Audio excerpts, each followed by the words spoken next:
What's up, everyone? It is your New York City Bundesliga girly, Barbara Satine, aka the Bayern Barbie. And today we're going to do a little recap of all things Bundesliga because listen, I love Bayern to my core, but we got to put some respect on all of our teams' names. So let's get into a few things. First, I want to go into the standings. I'm only doing the top six because those are the ones that are eligible for Champions League and Europa League. And then we're going to talk about the bottom two. First, we got Bayern with 24 points. Period. Ain't nothing more to say about that. Second place, we've got Leipzig. Third is Stuttgart. Fourth is Dortmund. Fifth is Leverkusen. And sixth is Frankfurt. This is a lot. Even though Leipzig is second right now, second through fifth, they're all within 3 points of each other. Leipzig's got 19, Stuttgart 18, Dortmund and Leverkusen both have 17. So second place is honestly still up for grabs.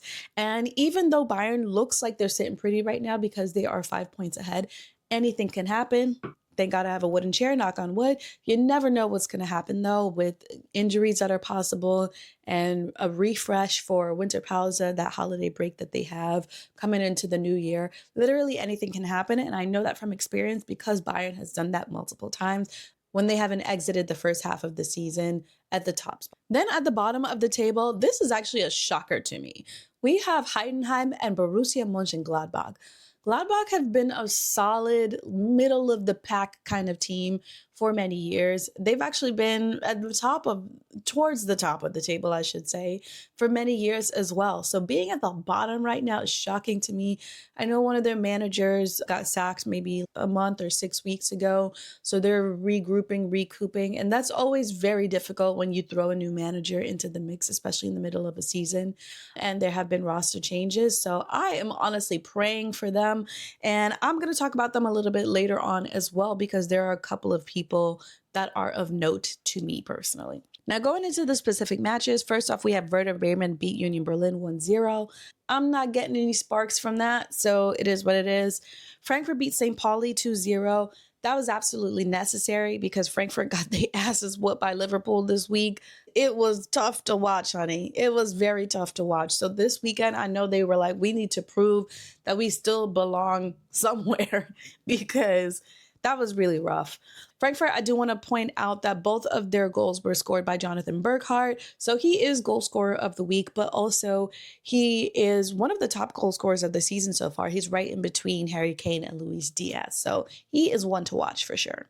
Also, an interesting fact, St. Pauli has a huge fan club here in New York City, and I've never visited them, but I want to do that one day because I want to know what all of that is about. Next, we have Augsburg versus Leipzig. Leipzig whooped Augsburg's ass 6-0. And this is particularly interesting to me because all 6 goals came from 6 different goal scorers. I always say that the Bundesliga deserves more respect than it gets, but it's not just because we have all these superstars that are of note, but because we have these very solid teams that are proving that you don't need one guy to be your main striker in order to win a match. Everyone can contribute in some kind of way. And Leipzig definitely proved that this weekend. Next, we have Wolfsburg, who beat Hamburger 1-0. Similar to the first match I mentioned, Werder Bremen and Union Berlin. Nothing too interesting about that for me. They're both middle of the pack people. Then we've got Hoffenheim beat Heidenheim 3-1. Again, Heidenheim is at the bottom of the table essentially, so no surprise there. Then we have Bayern defeating Borussia Mönchengladbach.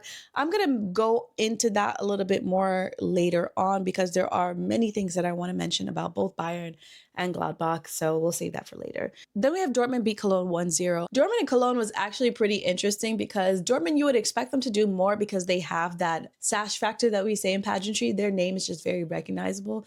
So you would think that they probably would have scored more, but actually Cologne, this season, they have been fighting tooth and nail, and they are in 8th place right now. And like I said, it's still pretty early in the season. We're only 2 months in. So there is a lot that they could possibly do with getting into that 6th seed for a Europa League spot or even 4th place for Champions League. I see a lot possible for them. I'll just say that. Then we have Leverkusen, who beat Freiburg 2-0. Very similar to Frankfurt, where Leverkusen, they are struggling in the Champions League. And so they needed to prove a little something this week. Otherwise, I think their team would have been in very poor spirits. Lastly, we have Stuttgart with 2 goals versus Mainz is 1. This is actually really shocking to me because Stuttgart has so much potential this season. 2-1 is not enough for me. I think they should have gotten away with a clean sheet, especially when you're considering the fact that Mainz is right above Heidenheim at the bottom of the table. So what is that even about? I don't know, but I expect more from them next week for sure. So going back to the Bayern and Gladbach game, first I want to say for Gladbach, I'm still very shocked that they're near the bottom. They're at the bottom of the table. The other reason why I wanted to mention them is because they have 2 Americans on their squad, Joe Scaly, and we have Gio Reyna. And I've been trying to look out for the U.S. men's national team players because I want to see how we're going to fare in the World Cup next year. I know a lot of people are not expecting us to make it out of the group stage, even though we are the host, which is the only reason why we qualified, to be honest. But I'm still hoping for USA to do something big.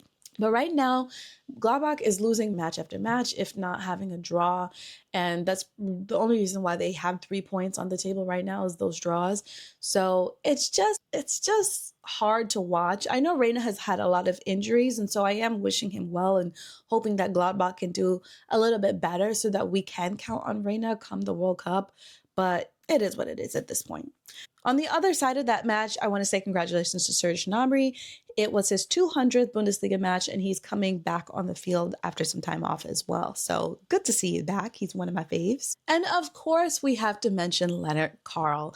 Lennart Karl is a 17-year-old who I remember seeing him enter a couple of the games, I believe, at Club World Cup, and nothing surprising happened there, or maybe it was the beginning of the preseason. And I remember seeing him and being like, who's this 42? Why is he wearing Musiala's number? And then I was like, okay, Musiala switched his number, but still it makes me feel some type of way when a new person takes on the number of a person who was doing so well. So I thought he had really big shoes to fill. And boy, this week did he fill them, my lord. Okay. First of all, we have the match against Bruges, which Bayern won 4-0. I'm going to talk a little bit more about Champions League right after this. And Lennart Karl scored his first goal for Bayern, period. His first Champions League goal, period. And he is the youngest Champions League goal scorer of all time, beating out who? Jamal Musiala, just by 120-ish days. Now, if this doesn't mean that we need to put respect on Bayern's name, I don't know what else does. Because this is a team that sets and breaks records day in and out. So I don't know why people still want to count us out, but this is why I'm putting such a highlight on Bundesliga teams, because it's not just Bayern. There is a lot of potential everywhere and they deserve to be looked at. So that's why I'm making episodes like this one. And then after Karl scores in the Champions League, not only am I thinking, wow, Karl is having the best day of his life, and then this boy got to go back to school because he is only 17 years old. And then on Saturday, he shows up at Allianz Arena and contributes to that 3-0 win. Are you kidding me? Best week of his life. And I'm sure there are better weeks to come, because when you are 17 years old and that is something that you're able to do in the span of 1 week, honey, keep the momentum going. If I have any piece of advice to give you is do not let that get to your head. There is still so much more for you to accomplish. So stay hungry. And I want you to show up next week and show out. Okay, we've got another Champions League match next week. Just show up and show out. Just keep doing what you're doing, but also don't let the pressure get to you. You don't have to be that superstar every single week, okay? Not everybody aspires to be Lewandowski. All right, moving more into Champions League. Obviously, this is a Bundesliga episode, so while we're talking about Champions League, I'm only focusing on the Bundesliga teams and my thoughts on them. So first we have Leverkusen only scoring 2 against PSG 7. Again, I'm really surprised by Leverkusen in this tournament because they've been doing so well the last few seasons. But you know what? Xabi Alonso is gone and they've got a new manager. So clearly, when I tell you guys that managers can change the energy of a squad, proof is in the pudding. Also, even though I didn't expect Leverkusen to be beat down that bad, I was still expecting PSG to win because they are a team that have been doing relentlessly well for the last couple of years. And they almost won the Club World Cup this year. Now I'm about to do something and I don't want y'all to get on my ass, but I'm going to congratulate Dortmund, okay? Dortmund beat Copenhagen 4-2. And I don't even know who Copenhagen is because obviously I know where it is, but I don't know who they are because I don't pay attention to their league. But I don't want y'all on my ass about this.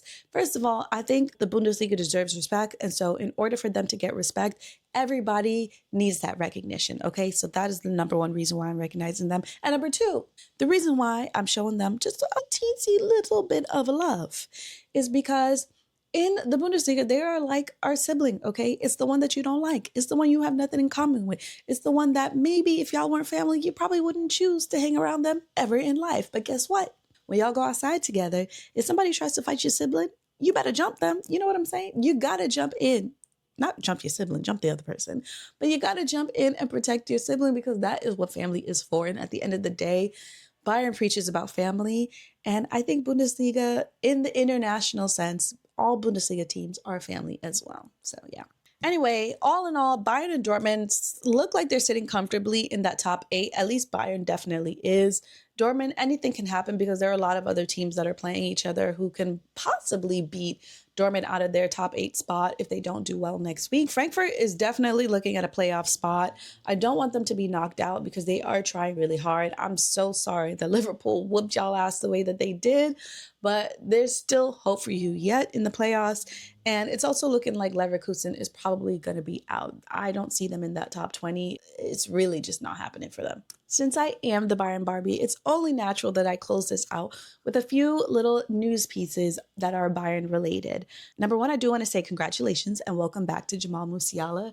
He is back in training and it's really exciting because he had such a gory injury this summer. I actually was at that match. I believe it was in Atlanta when we were playing PSG.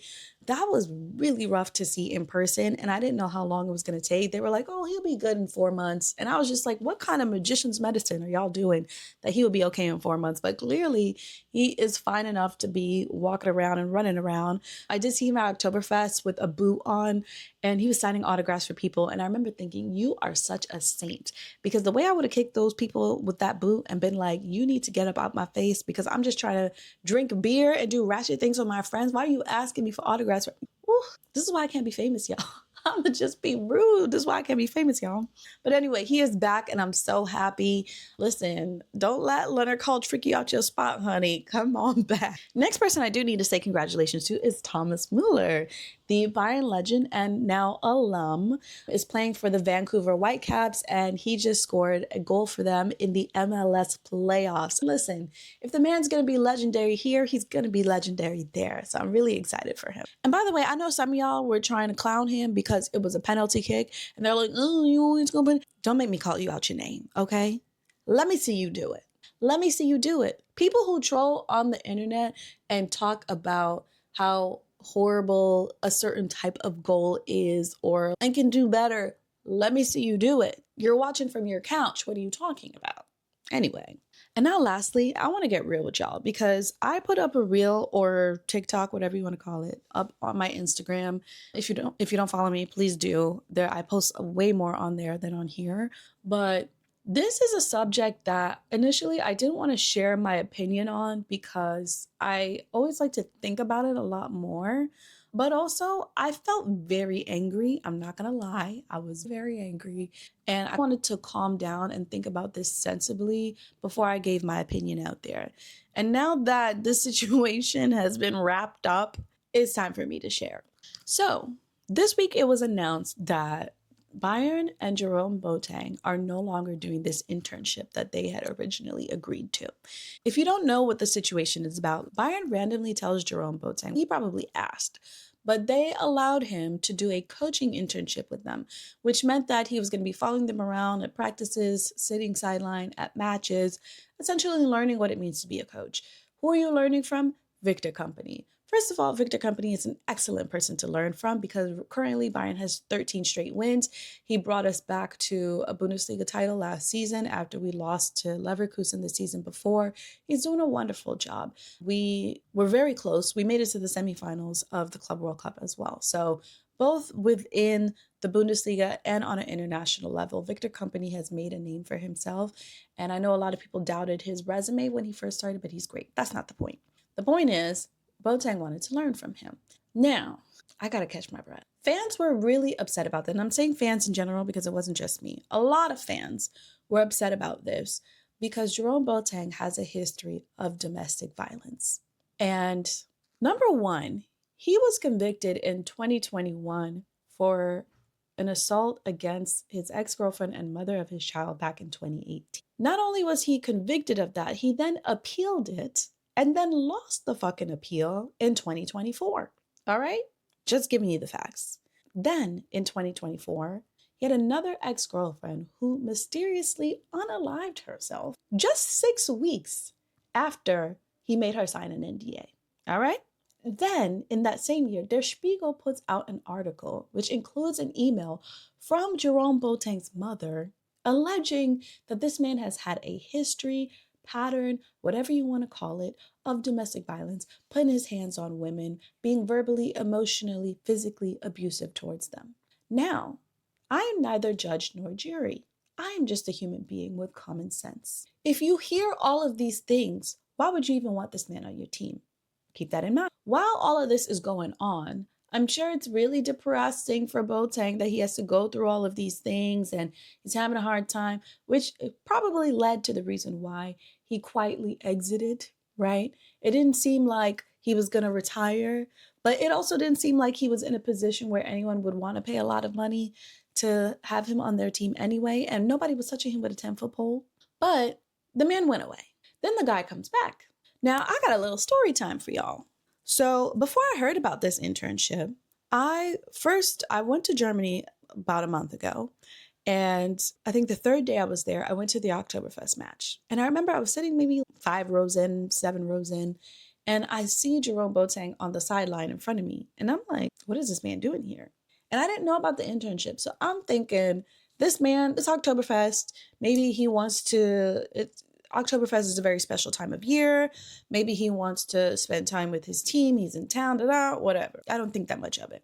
Then the last day of Oktoberfest, I went to the tent Schützen, which is probably the most fun in my opinion. I've made a couple reels about it. But I go to Schützen, and while I'm there, someone comes up to me and they're like, oh, all of Bayern is here in the tent. They're downstairs. Go say hello. Go check them out, blah, blah, blah. I'm not going to bother these people. But I did see who was there. A majority of the team, I would say, but it was like mostly, I would say, the black players and Conrad Leimer. That's who I saw. It was a lot of people up in that tent, but who I saw were the black players and Conrad Leimer. So shout out to Leimer, you're clearly down. But Boateng was there as well, and he was the only current player that I saw. I did see Leroy Sané there as well, but he's still like an active player, and also he just left Bayern like 2 seconds ago. But seeing Boateng there, I was like, bro, what are you doing here? You look like you graduated from high school like a while ago and you just refused to leave. Like you're just hanging out on campus. Then I hear about this internship and I'm just like, okay, I don't want to yell on Beyonce's internet. So all I'm going to say is the people I blame for this is management. And by management, I don't mean Victor Company, although a little bit. Who I blame is upper management, right? Because the Bayern CEO, after the fans were so angry to the point where they created a banner telling Boateng to fuck off because they didn't want him there, and they voiced their opinions every single fucking day, as they should, because why would we want a violent person anywhere near our team? Listen, you're doing a coaching internship. This gives you opportunities to mentor in an unofficial way. I do not want you mentally influencing these people at all. Not only do I not want you doing that for them professionally, even personally, I do not want you influencing these people. Why would I want you around Alphonso Davies, who is one of the kindest human beings? Why would I want you around Jamal Musiala, who definitely is the kindest human being? Like, why would I want Jerome Boateng around these people in any type of capacity? And the Bayern CEO doubled down on the decision, talking about, oh, it's not really settled and all people deserve rehabilitation. First of all, it is settled. But to sit here and be like, this man had nothing to do with it, when the mama already done told us. If your mama is telling people, Lord of mercy, that's another thing. If your mama is telling people about your business, I don't even know how that email got in Der Spiegel's hands. But if your mama is so involved that she had to tell somebody, I'm not saying she's telling Der Spiegel, but she got to tell somebody about your business. Because I've never heard of Jerome Boateng's mother before this. Never. She didn't seem like the type of person to me who was opening up her mouth and going and telling everybody all of his business. But she felt the need to write in an email to somebody and let them know what you were doing. Lord have mercy. Listen, I'm a child of God and I'm saved.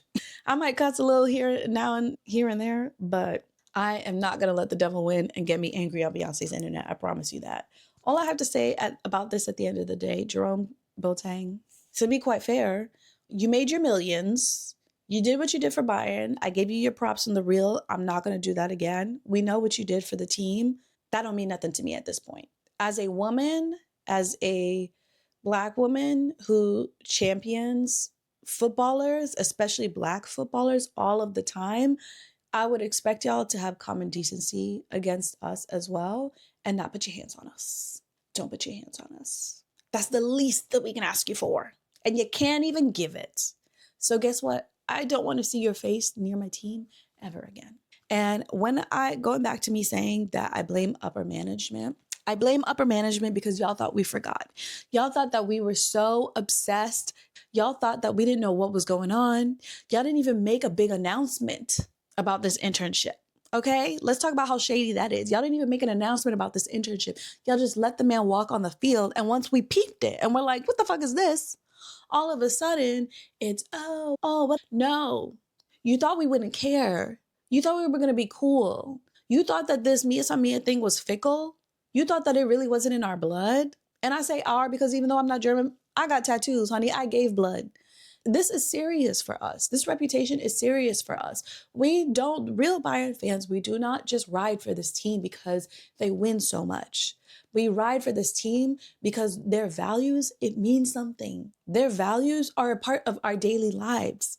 What does that look like if we just allow, a convicted woman beater to be on our team? Let's talk about it. And I'm going to let the rest of y'all know right now.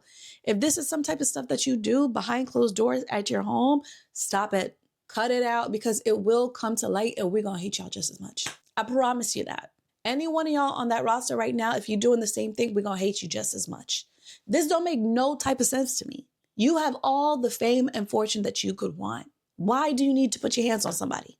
For what?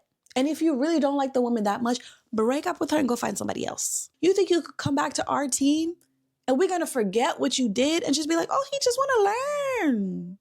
He wants to grow. He wants to be another version of himself. He wants to reach new heights. He wants to reach new levels.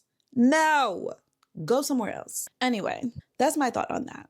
I'm actually a lot angrier than I am presenting myself to be right now. But like I said, we on Beyonce's internet and Beyonce be keeping it cute. But I'm a little bit of Cardi B as well, honey. I'm going to give it to you. Anyway, that is the end of this week's episode. I have been traveling. That's why there haven't been very many videos on this channel. But I'm thinking Tuesdays are going to be my thing now. So expect for there to be another video next Tuesday. And we're going to keep it moving.